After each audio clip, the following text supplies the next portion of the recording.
You're listening to Protect It All, where Aaron Crow expands the conversation beyond just OT, delving into the interconnected worlds of IT and OT cybersecurity. Get ready for essential strategies and insights. Here's your host, Aaron Crow. Awesome. Thank you for joining the podcast, Protect It All.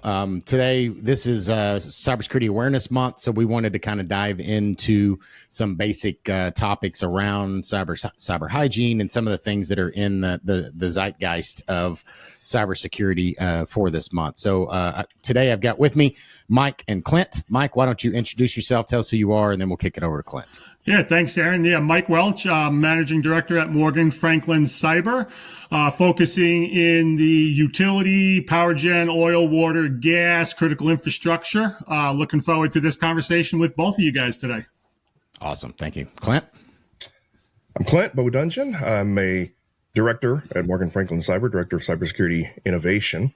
I'm also the founder of Threatgen and specialize in OT as well as now AI. AI. Everybody's loving talking about AI and all the things. And I mean, heck, Clint and I have even had, heated and fun conversations around the use case of it. And it's coming, right? So, I mean, honestly, let's just start there. Like, how are we using and how can we see the use of AI in both enterprise and, more so on the OT and critical infrastructure side? How do you see that being used, Clint, from a perspective of people that maybe have a limited to no OT program? Maybe they don't have anything and they're just trying to get started. How can it help them? And then maybe the more advanced folks that have a program and they want to, kind of get that, they've got the 80-20 rule and they've already done the 80%, but they're trying to get that last 20. How can it help those guys? Because I think it's a different use case depending on where you are on that roadmap. Yeah, it is.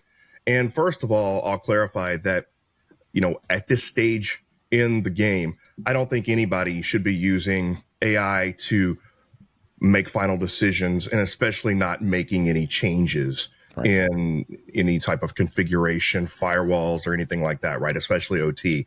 But I think the two use cases you'll see are from basics. I think generative AI, when used properly and securely and privately to where you're not spewing your private data out to the cloud. That's a key there. We need to make sure that we exactly. You don't copy and paste into chat GPT online. Right. We're not talking about chat GPT here for private data, but you can do it with we'll talk later about you can do it locally. But from the basic use case, I do think that generative AI has, and we're talking about specifically here, generative AI and not like the traditional machine learning kind of thing. So that's the hot topic right now. So generative AI can really help when in your basic process with helping you analyze data, helping you understand what decisions to make, right? It can look at data. Generative AI is really kind of a superhuman when it comes to data analysis. That's its superpower, right? And that's how it enables basic users is I have all this data.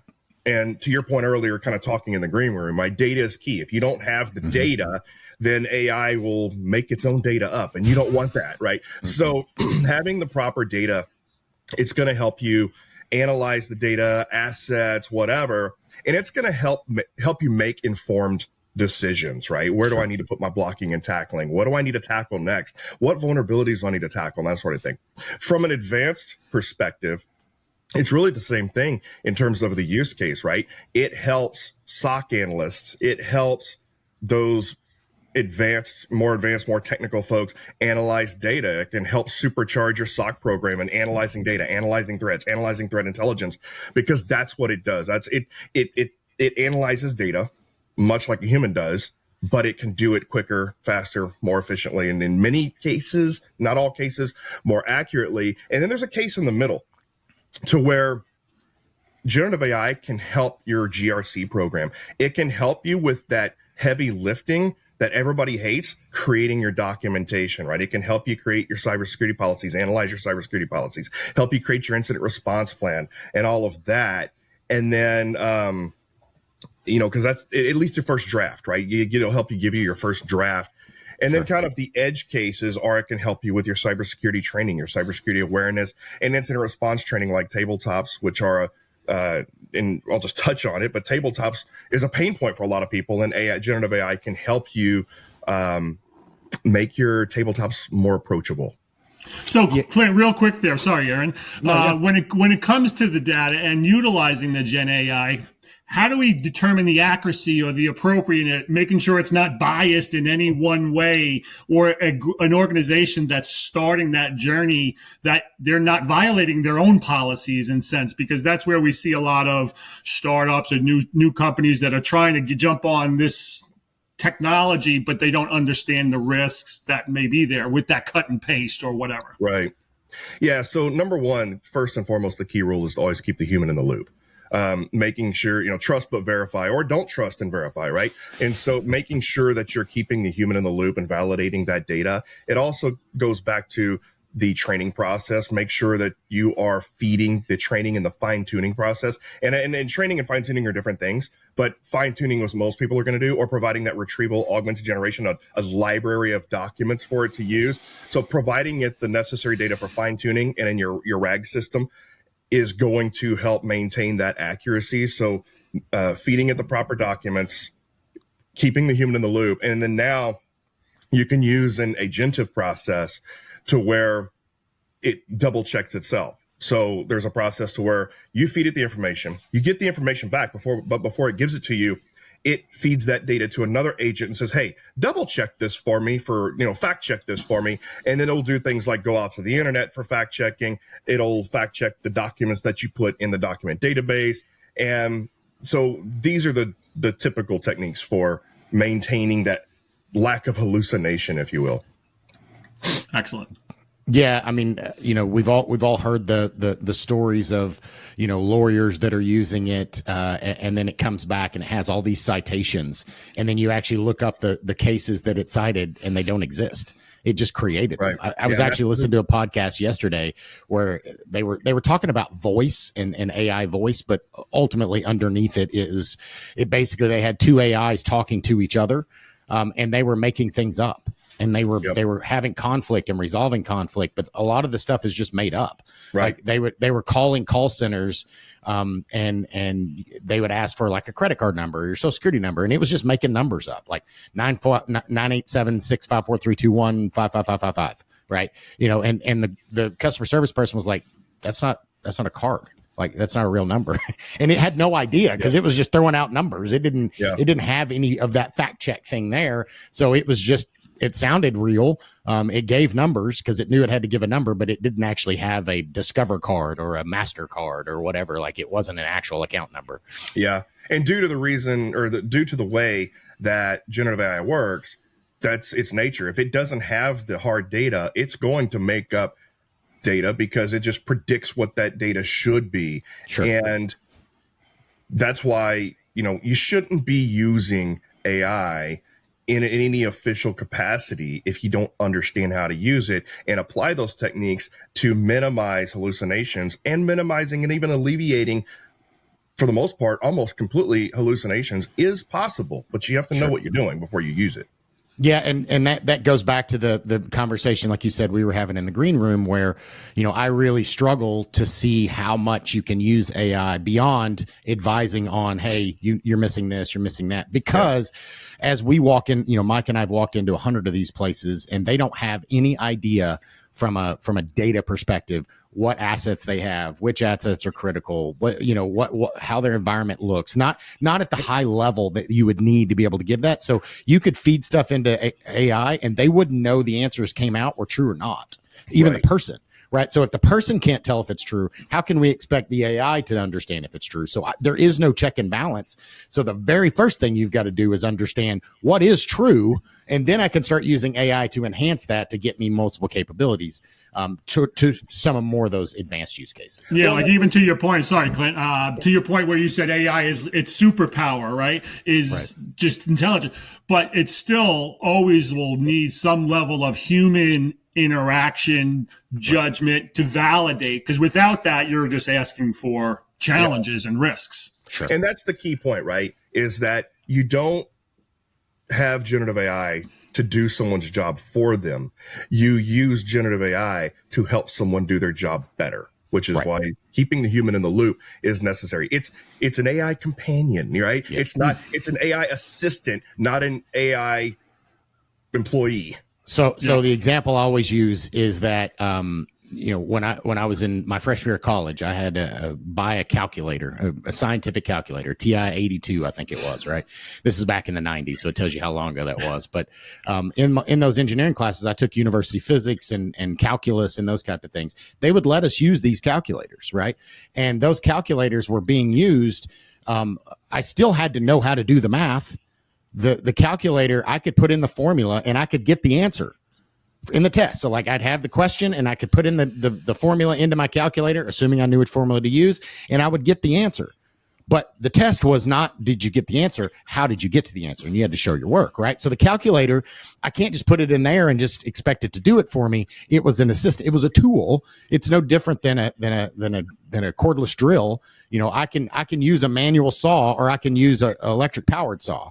It's just a tool. I can do it either way. I just have to, know what it is. It's not going to build it for me. I still have to do it. Yeah. Mm-hmm. I'm curious, Clint, as a resident AI expert on this panel and across the industry as a whole, we're talking about security practitioners and organizations leveraging it. How do you see the bad actors out there using it to make what they're doing more efficient? Do you see AI enhancing their capabilities? So there's already tons of articles out there where people are talking about not only proofs of concept, but also actual use cases and reports to where they are using generative AI to create malware, automate the process of creating malware. There are models out there that are specialized in they'll take these base foundational open source models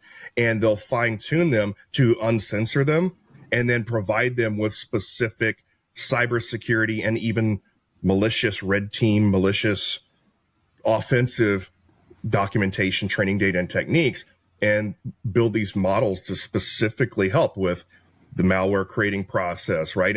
And because the bad guys don't necessarily care about how a bad decision affects my production, they are using it to help automate more and make decisions and to completely, I guess for the most part, create autonomous command and control servers and things like that. There are already cases of them doing this. And if you really think about it, it's for the most part, anything that we're doing on the professional side, so helping automate red team testing, OSINT, that sort of thing, the bad guys are doing the same thing, but they're taking it to the next level. And they don't have the restrictions that we do because of fiduciary duty and laws and all. They're already breaking the law, so they don't care that they're doing that, right? So if you take the latest or the known vulnerabilities of these systems and you pipe that into, if you know a system and you know which vulnerabilities it has, you can very easily pipe that into even just generative AI and hey, how would I attack this? What are the known vulnerabilities and what is the best way to attack this and pivot from there? It's going to help you, right? Even if you don't know anything about those systems, it's going to help you because of the general knowledge that's in the internet. And I can feed it, documentation. I can feed it, all the vulnerability and alerts and the all of that, the MVD. That database is good for us to know what we need to fix, but it's also good for the bad actors to say, hey, I know you have this vulnerability and you haven't patched it. Yeah, well, I'm curious at how the SOCs out there are going to be able to build their detection engineering rules to be able to identify attacks and alerts and stuff generated by AI activities versus a human, right? We know what to look for. We have rules built for detection engineering rules for what those normal processes, tools, tactics, and techniques. I'm curious how that's going to change when they're leveraging AI. Is it going to cover their tracks, make them more efficient, keep them under the radar where they're not getting the alerts? It's interesting to find out where that's going to go. Well, just remember that number one, on the blue team side, we're already using things like machine learning to help with the process in the SOC. But here's on the blue team, this is both the scary part and the good part, right? The good news, bad news is this is the least advanced and the worst that the technology is ever going to be. Correct. Yeah. Like, it's only going to get better and more advanced. So I'm not trying to throw FUD out there. And quickly. Yeah. And quickly. Like that's the other thing that I think is important. So I was talking with some folks around, Tesla, or not Tesla, but Elon Musk's team, and many others. It's a race for, honestly, electricity. Because electricity is the thing that is currently holding it back. Because the more power they can throw at it, the faster it's going to grow. Right. Yeah. So, and who was it? I forget one of the companies. I forget who. I think maybe OpenAI or something. I forgot who it was. That they're like buying and reactivating 3 Mile Island. Right. So they can it's have Elon their Musk's own team. Nuclear plant to power the AI. Right. I mean, that's how you get Terminators. You want Terminators? and they're actually looking to build data centers around old decommissioned power plants that they can retool and spin up, because again, power is the problem, right? So throw away the battery technology and anything else. They need power, and nuclear power is obviously the cleanest and most efficient. But they're looking at all sources of power. Solar's not going to do it. So they need, gas fired turbines, and they need coal fired power plants, and they need, nuclear, to get these things going. And it's a race, right? Because China is building coal fired power plants left and right, and they don't care. Again, just like the bad actors, not necessarily saying that China is a bad actor, knock on wood. But they don't care about the emission stuff that we do in the U.S., right? So they're just trying to win the race, and that they pull all the restrictions out. So that they're building them federally, where, for instance, in Texas, it's a deregulated environment, and our power utilities are not able to build the power because how do they fund it, right? It's not a government entity. So I heard somewhere that people make good batteries. Yeah. Going back the to Matrix. Yeah, exactly. Yeah. So I've doubled down quite a bit on the AI topic. Let's shift gears a little bit, Mike, and kind of in an area that you and I've been in a lot.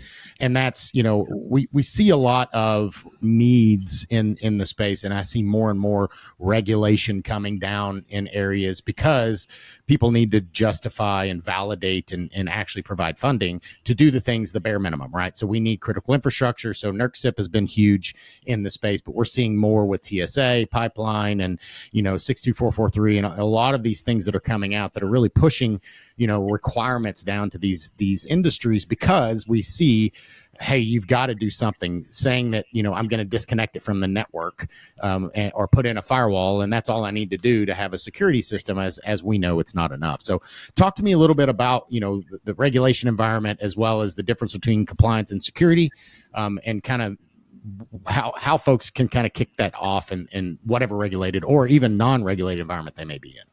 Yeah, no, that's a great question, and it's a great topic, especially like you mentioned, when we look at power, utility, generation, transmission, substation for the last 15 years, since we've been working together in different capacities.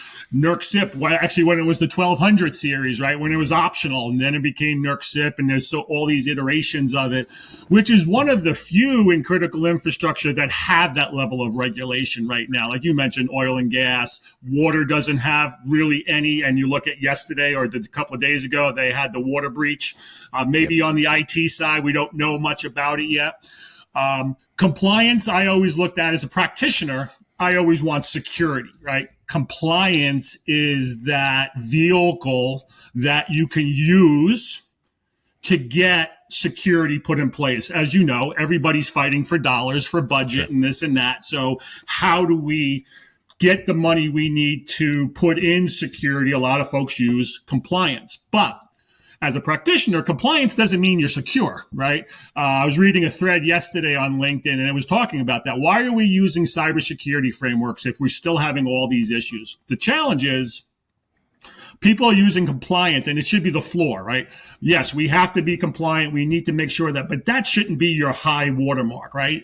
You have to meet that. We understand there's issues with resources and budgets and this and that, but you can't use that control as your ceiling. It should be your floor, and you should always build best practices, right? Across all industries.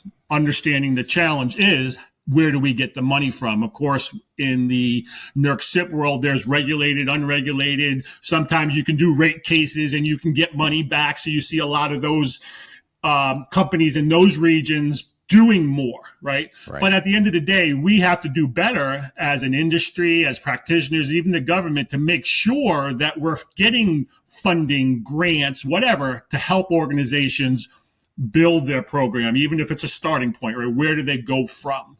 You mentioned 62443 from when we're looking at industrial control, not NERC SIP, right? That's a specific revision of 853.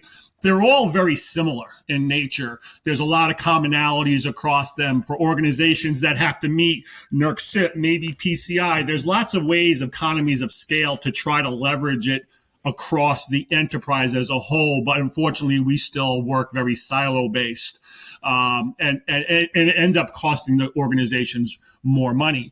So I think we'll always have that debate. The compliance is needed because it becomes the vehicle to get the budget and the funding, but it has to be really pushed down at the enterprise level, either by the government. Of course, with NERC SIP, we got FERC, we got NERC, and then we got the regional entities. There's a big ecosystem there that has taken a lot of time to build to get to where we are. And it's still changing. I mean, just coming out now, I think it was NERC SIP 15, where now we're finally looking at east-west, right? We're not just looking, it's always been north-south, right? It's always been in and out of the firewall. But what about that insider or that person? Never really were we talking about east-west. Well, that's lateral movement. That's privilege escalation, right?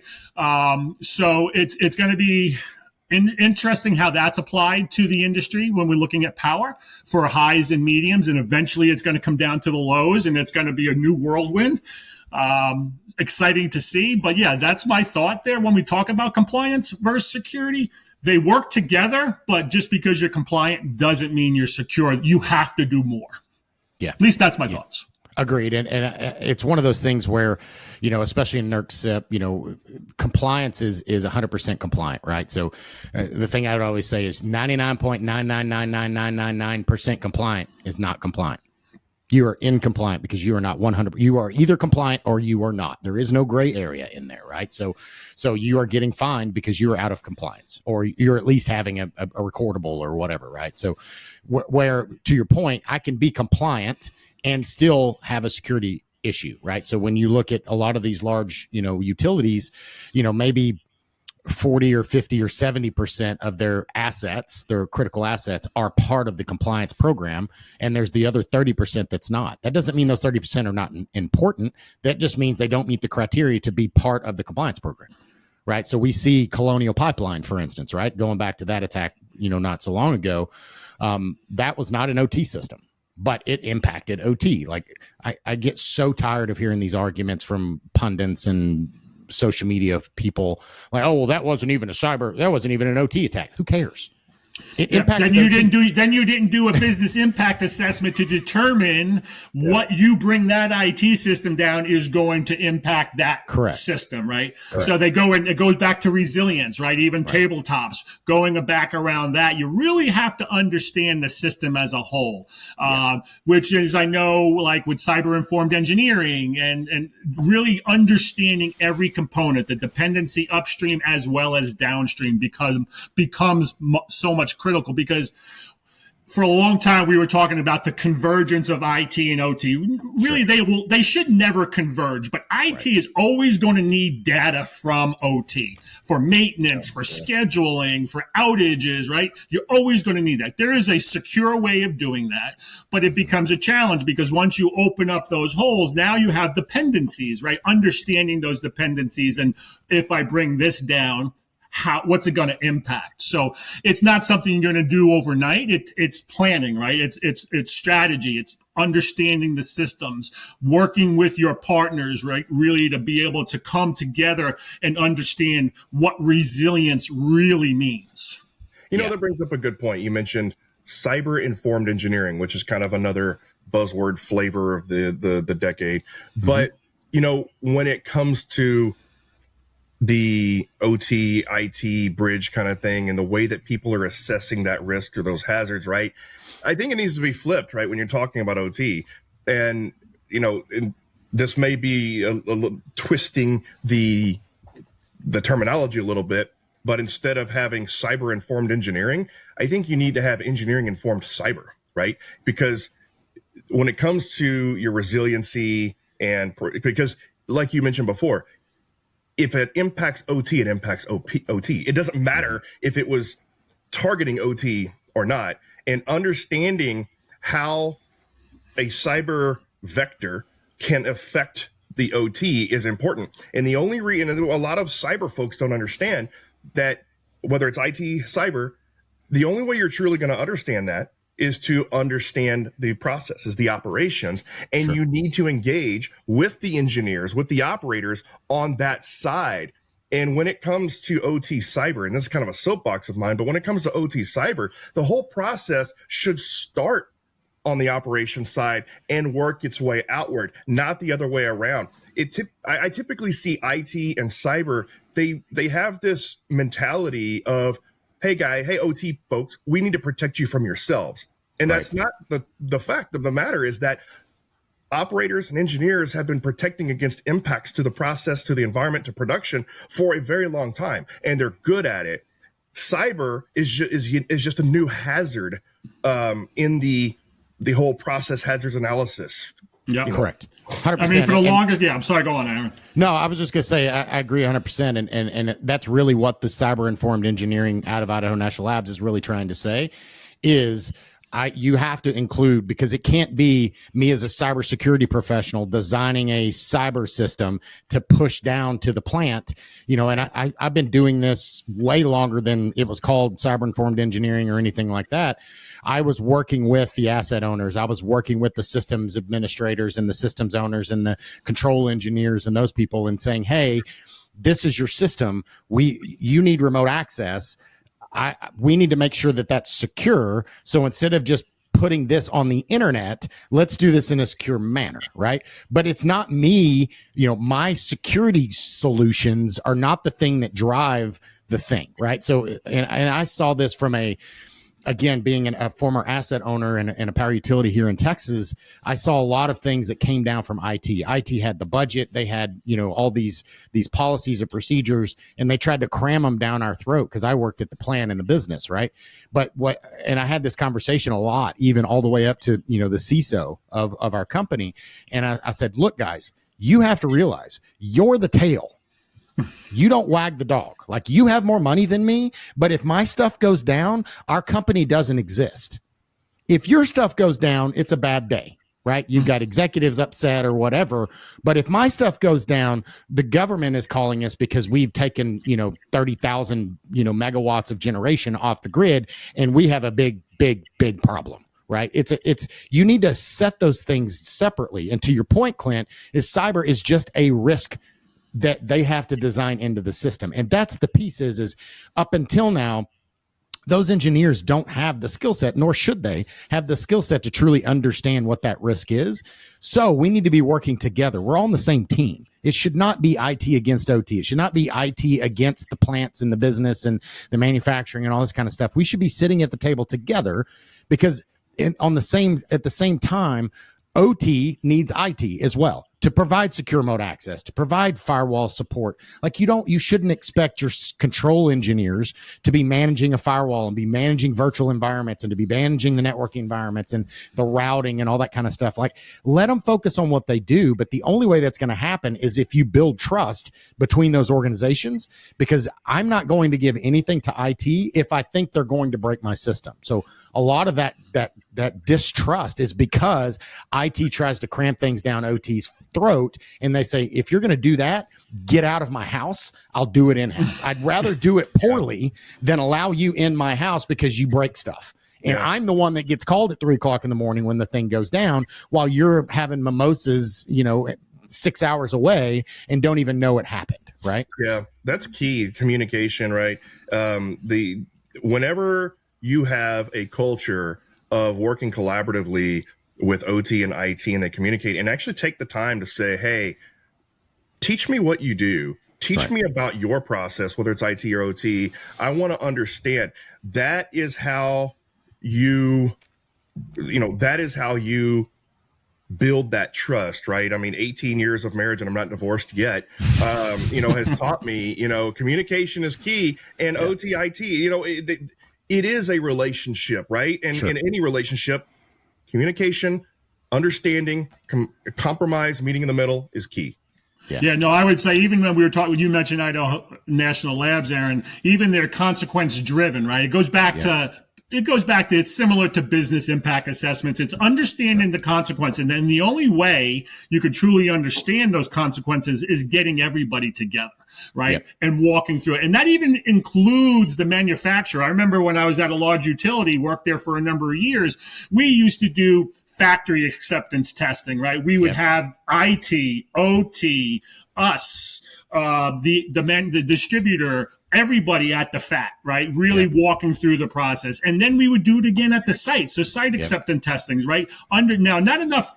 Now, it takes time, it takes dollars to do that, but not enough entities out there to do it, because at the end of the day, we're always looking at security by design, or I think the new thing is security by default. Unfortunately, I don't know if we'll ever get there. Security still seems like it's a bolt-on. At some point in the future, it will be brought in early in the conversation. But the earlier you bring it, the better chances you have to build a program that you can really work with, be more proactive rather than always reacting. Because if we're always reacting, we're losing. Well, I mean, I 100% agree, and we've made progress, because I remember, I don't know, back in 2010 or something, I was again an asset owner, power utility, and we were doing control system upgrades across our fleet, and I think we did, I don't know, 15 that year. So I spent a lot of time in I won't say the cities, but other places doing factory acceptance tests with the control vendors, right? And as we were speccing out those systems, and when I say we, I was part of the team. It wasn't me doing it, but I was invited in, not by choice. They didn't have a choice. It was like NERC SIP was coming out. We had to have it secure. There was the vendor actually put in front of the plant manager the secure and the insecure option for their control system. Right. And as soon as I saw that, I'm like, are you freaking kidding me? Like, you actually have that. That's the title of your proposal. The secure option is this, and the insecure option is this one. Which one do you want? And of course, the plant manager wanted the insecure. Why? Because it was $100,000 cheaper, or whatever that number was. And I said, okay, this is not on the table. You cannot do this one. So throw it out and don't ever show anybody at this company an insecure option again. By definition, like, why would you even have that name? Of course, now nobody would do that. But back then it still wasn't. It was acceptable. Like most people, it was, no Active Directory, no network, no firewall, no any of that. It was just, raw. It was about the service level agreement. How can we make sure we meet that SLA? It wasn't about making sure we can control or secure the environment, right? Absolutely. And that really kind of brings up an interesting pivot in this conversation. The convenience versus security factor, especially since we're, talking about this in the spirit of cybersecurity awareness. There was an interesting thing that happened to me this past weekend, sitting on the couch, and I'm going to go ahead and I'm going to come out here. I switched from Android to iPhone, and so I'm coming out of the closet here, and so I'm getting everything set up. And, when you switch over, I use a password manager and everything, but you got to start switching everything over and, getting all of my social media accounts and my Netflix and everything set up. And I forget which one it was. And, my wife's sitting there next to me, and I start screaming at my phone because I'm like, are you kidding me? I have to go through. We're no longer in the era of dual factor and multi-factor. I literally had to go through 5 different stage gates of security. Oh, it wasn't even anything important. It was Steam. It was, I'm screaming at my computer saying, are you kidding me? It's a dang video game platform. And I have to go through more stage gates of security than I do for my Microsoft account. What gives? And then I realized right there, and I'm a cybersecurity professional, and I'm like, this is why I hate cybersecurity. And so, and if I'm a cybersecurity professional and that's my reaction, that is, you're getting 10 times that reaction from the average user, right? And that is why cybersecurity fails in many cases, is because we're over engineering the cybersecurity in many places. And anytime something seriously, severely overrides convenience, like there's a compromise, but when it's so hard to use, you're either going to not use that service or you're going to find ways to circumvent the service, right? Yeah. And so I think my mantra is, when it comes to cybersecurity awareness, everybody's already aware, right? So the new meaning of cybersecurity awareness is not how do you make people aware of cyber threats. It is all about, how do you find a balance between convenience and security? How do you get people willingly engaged in the cybersecurity equation? And I'll just leave that as a conversation. Yeah. Well, engagement is always the challenge. And I know it's always been the end user's the weakest link. And because we're talking about Cybersecurity Month, realistically, the end user should be part of your solution, the first line of defense, the last line of defense. But you do have to make it easy, because it always is about the user experience. So it doesn't matter if you're doing multi-factor authentication or you're doing this. The user experience has to be acceptable, but we can't risk security at the same time, right? So it's about how do we engage them? If you force it down their throat, they're not going to be happy. They're going to find ways to circumvent it, and then none of us win, right? So I always look at that end user, the business, whatever it is, we have to engage them because they are part of our solution, and without them, we're not going to win. Absolutely. And you said something right there that's super important. And I've seen it in OT all the time. Availability, right? And if you make it so complex, why do we not have 100-character passwords? Because nobody can remember them, right? And I can't tell you how many power plants and manufacturing facilities I walk into, and the password is printed or written out on a sticky note sitting right by the operator workstation, right? People will find workarounds. If you make it so complex, they will find a way around it. They'll bypass your firewall. They'll bypass your security. They'll do whatever. Because when it's Saturday morning at 3:00 in the morning and they have to get the system, and they've got the plant manager screaming on behind their head and the CEO screaming at them, they're about to lose their job. They don't care about your cybersecurity stuff. They just need to get the system working, right? Availability trumps everything. When there's no electricity and the power plant just tripped and you've got to get it back online, the last thing in your mind is thinking about the cybersecurity. Is this safe? Like safety from a human life perspective, yes, is always there, but we've got to start thinking about, hey, we can't make it so complex that they're going to just bypass it, because they will. To your point, right? They will find a way around it, or they'll kick you out and say, I'm not doing that. I'm going to accept this risk, and take that someplace else because I don't have time for it. Yeah, I remember I was at a conference a few years ago, and the guy that was talking about the blast radius. If something happens, what is that blast radius? And if it becomes so complicated to try to restore, you're doing something wrong, right? Right. I think you mentioned earlier, Clint, keep it simple. There's ways to implement cybersecurity that are not overly complex, or you used over engineering, right? It's how to find that balance, because there is good ways, and it's right-sized for the function, for the business. It's not one size fits all. And I think that's also the challenge with compliance sometimes, right? Sure. It's not always one size fits all. This business risk is different than this one's appetite because of what they do, and it's how you implement it. And it goes back to you can't implement every control at once and think you're going to be successful, right? You implement your controls, you mature those controls, then you add on additional controls as needed based on your attack surface and the different things that the industry you're in, the benchmarks, right? We always use continuous monitoring, continuous this. It's a continuous process, right? We can never put our guard down because the bad actors don't. And for them, it's all about money, and they want your data. So we always are working, and it's a challenge for anybody out there. But if you overcomplicate it, it's also going to be a larger challenge to try to be successful. Or if you have to restore because of something happened, it could be attack, it could be just a misconfiguration or an accident. But if it's so complicated to restore, you've lost. Yeah. Yeah. And and I think going back to the conversation, so how do you manage that over engineering the compromise of accessibility and availability versus security?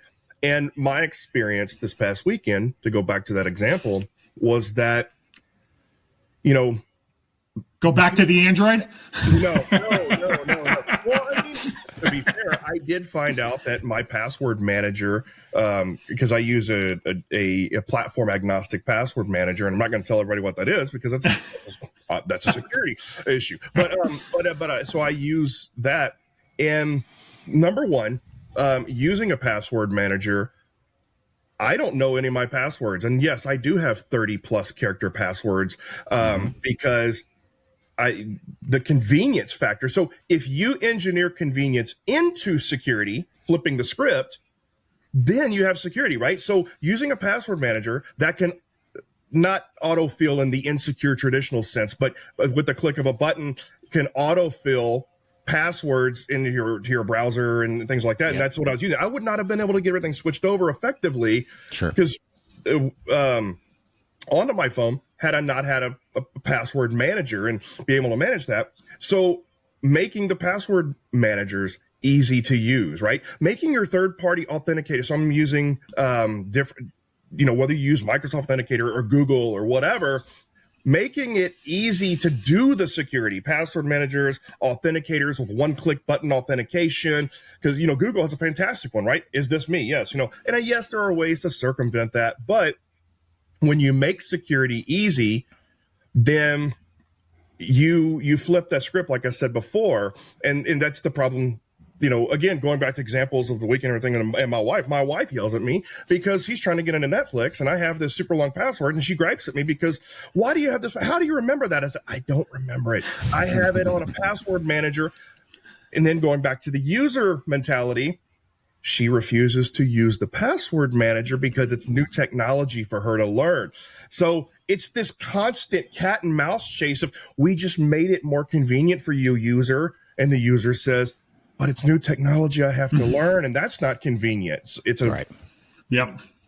Yeah, and so I love that, and 100%. Like, I've got my family on a password manager, so we have one, and I've got the family plan, so my kids have their own logins, and my wife has one, so they can create their own logins, and they all know how to do it. And it's funny because they're sharing, or they're doing it at school, and the other kids are looking at them like they're weird. Like, why do you have, what is that? Like, they don't understand it, but they're like, oh, my dad's in cybersecurity, so, and they're like, oh, okay, but driving to those conversations, I think I want to lead it back to those tabletops, and why I want to lead it to those tabletops is because I think that's kind of a great place that can be used, and most of the time are not being used properly, I don't believe, because most places that do a tabletop, they do it once a year, and the cyber executives and the CISO and the C-suite folks go through that exercise. They have some of the facilities people, whatever, but they don't have all of the right people involved. And part of that is because it's hard to do. They're paying third-party companies to come in, and they can't get everybody in the same room.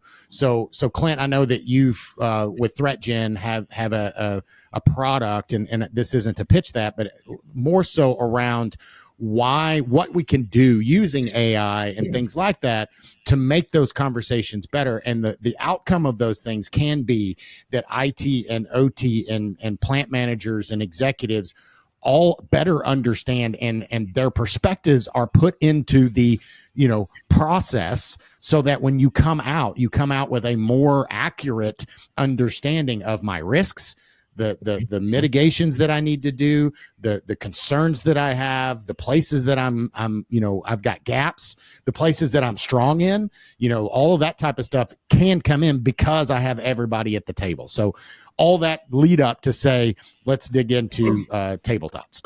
Yeah. So, tabletops are one of those things to where it's the age old adage where practice makes perfect, or perfect practice makes perfect. Right. But it's a measurement tool, and it is muscle memory. The problem is number one, the symptom is that we're doing annual tabletops. You can't really get much out of an annual tabletop other than checking a box, going back to compliance, right? But if you want to get the true value out of tabletops, you need to do them more frequently. You're not going to get as fit as Aaron there by doing one ruck. You got to do it regularly, right? You got to exercise regularly, or it doesn't get into your muscle memory. Right. And what's the old saying? Everybody has a plan until you get punched in the mouth. Well, but if that plan is ingrained into your reaction, your muscle memory, then you're going to be fine when it hits the fan, and you're going to know what to do. So, but why do we only do it once a year? And aside from apathy and just complacency, it's because tabletops have traditionally been hard, right? Yep. I mean, it takes a lot of time to plan one effectively and how to do it. And we're creatures and of boring. Comfort. Yeah, exactly. We're creatures of comfort, and we don't do things that are difficult very easily, right? And so that is where the generative AI does come in that, because it's a superhuman, right? It analyzes things like human, and it augments the human capabilities to write documents, to create things, to come up with stories, right? Using generative AI, you can take all that heavy lifting off of the resources that it takes to plan the tabletop exercise. You can use generative AI to create your scenarios, realistic, effective scenarios. Any tabletop in the past that I've been involved in the traditional way, you never have enough artifacts and collateral, right? You're always going to have somebody that says, well, what do those logs look like? Or that's not how our system works. Or, you have those problems. So using generative AI, you can either preemptively create a ton of artifacts and collateral to be able to show your team, your audience, or you can create it on the fly, right? And that's kind of one of the things that I've created, which is this dynamic system that will create the scenario and facilitate the scenario and create injects and run it. And when somebody says, hey, how do what do the logs look like? It will create very detailed logs. It'll create this cohesive, congruent story. And that's what generative AI does, right? And so all of a sudden now, when we don't have to spend tons of time and resources to create the scenarios and run the tabletop, get everybody in the same room, we can do them more effectively, right? We can run them twice a year. We can run them quarterly. And now you have a measurement tool that says, well, we've improved. Okay, we put some changes in place. Let's run it again. Or how about this? You got a new threat that comes out, and you're unsure whether or not you're prepared for that threat. Do we have the time to create a traditional tabletop, to put that threat in there, write the scenario, do all this? With generative AI, you can simply take the details of that threat, feed it to generative AI, and say, let's go. And now all of a sudden you are running a tabletop instantly on that threat. So, to me, going back, this should probably be my closing thought, but I'm going to say it now. Generative AI is the Jerry Maguire of technology. You complete me. That's right. Yeah, what I love about it is, let's say, because I think with the traditional tabletops is the logistical piece of getting everybody involved becomes a challenge. But you can leverage the automation of it and then build, like you said, Clint, build new injects, bring in other groups that a lot of times forgotten, facilities, building management, right? And then you can take that previous one and then put injects that are specific to them, that now they can get value almost on the fly, right? So it really is quick to turn around, and then you can get now those different business areas once again, we use that word engaged, because now it's specific to their environment, their function, and then it helps them build a plan on recovery, resilience, business continuity, right? Whatever it may be. So. Yep. Yeah, absolutely. And if you take it a step further, like the use case is open-ended in that you can expand it. So I can run it with this group, and then I can take the results and feed it back to the system, and then send it out to my systems engineers and let them run through it. And then their input is adjusting the model. And then I send it to my IT people, and then I send it to my OT people. And then I come back together and say, hey, after we fed all these things through. We made some assumptions in the first round that, our systems engineers or our plant managers or this group, hey, they brought up some things that we didn't think about. Let's go back through it again. And it's like to Clint's point, it's like a muscle, right? So if I do this and I learn, I should have initiated my incident response plan 2 steps before. When I go through that same scenario again, I remember last time I waited too long. Let's go ahead and initiate, right? It's the same reason why we do fire drills, like in buildings, right? Is we don't want the first time that somebody's having to evacuate for a fire to be when there's an actual fire. Right. We want them to understand where's the muster point. I don't use the elevators. There's a floor warden. What do I do? Where do I evacuate to? I go 2 floors down. Like if I'm in, a building in New York, I'm going 2 floors down or whatever that procedure is. The tabletops allow us to do similar things and do them repetitively without this super overhead and expense of having to bring everybody in the same room and have a third party to hold it. Like it just really opens up the capability and allows it to be used like a tool. This panel here is the perfect illustration of tabletops. You have Aaron and Mike are the epitome of the regular practice, regular exercising. I'm the annual tabletop. Who do you want to be?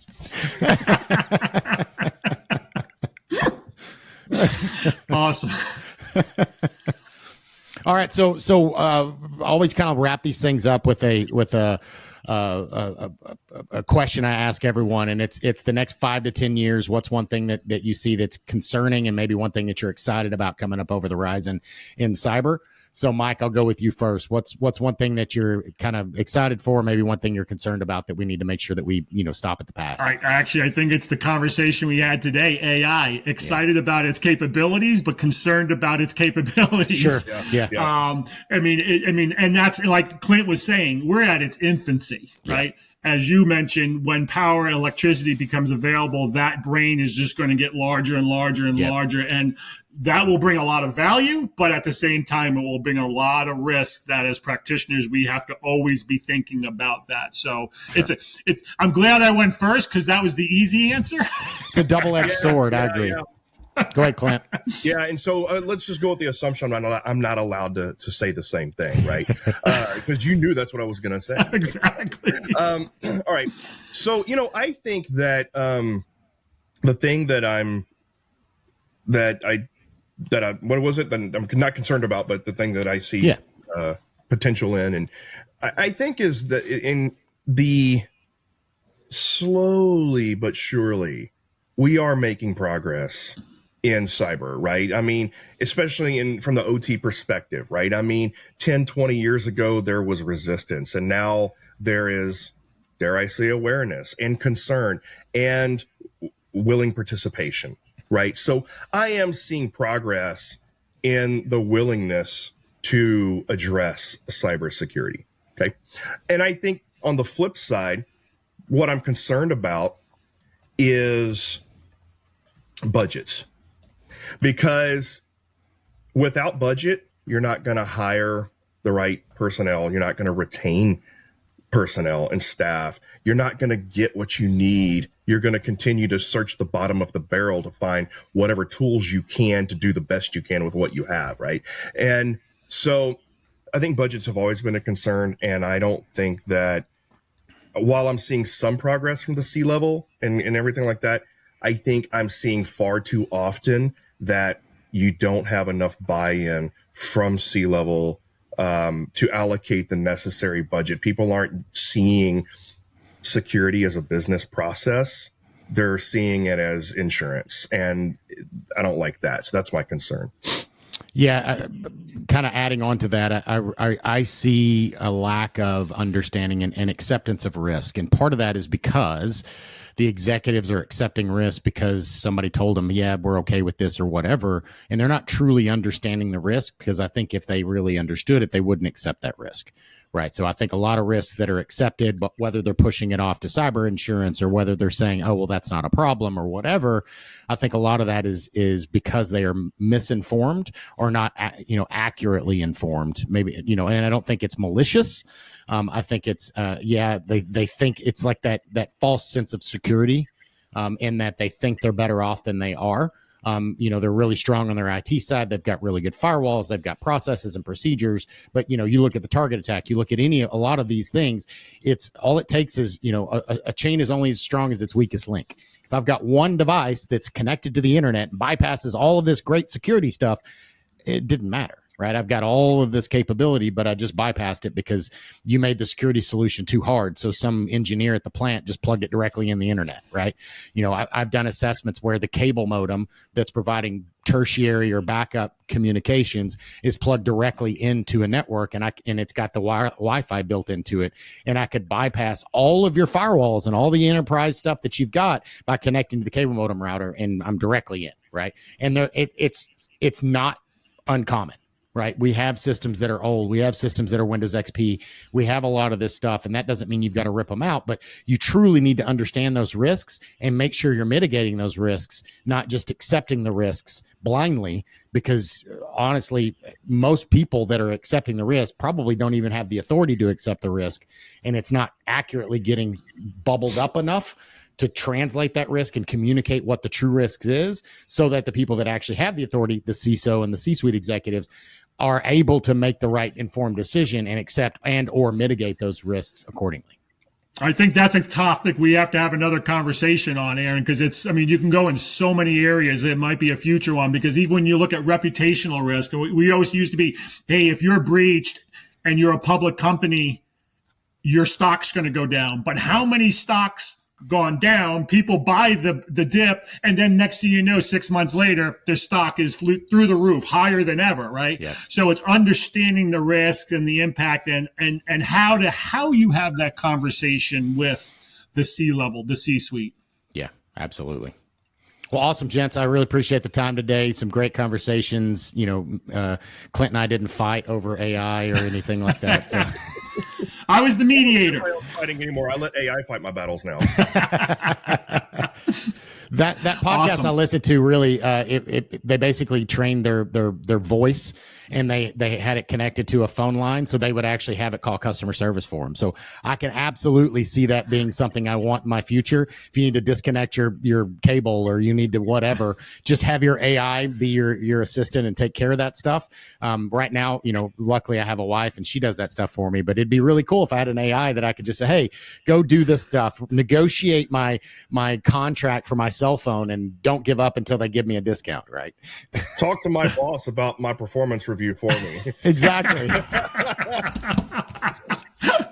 Go on job applications. There's all sorts of endless opportunities that people will use AI for that really have nothing to do with cybersecurity. They're just fun to talk about. So 100%. All right, gentlemen, I appreciate your time. Awesome. Be good. Thanks, guys. Thanks for joining us on Protect It All, where we explore the crossroads of IT and OT cybersecurity. Remember to subscribe wherever you get your podcasts to stay ahead in this ever-evolving field. Until next time.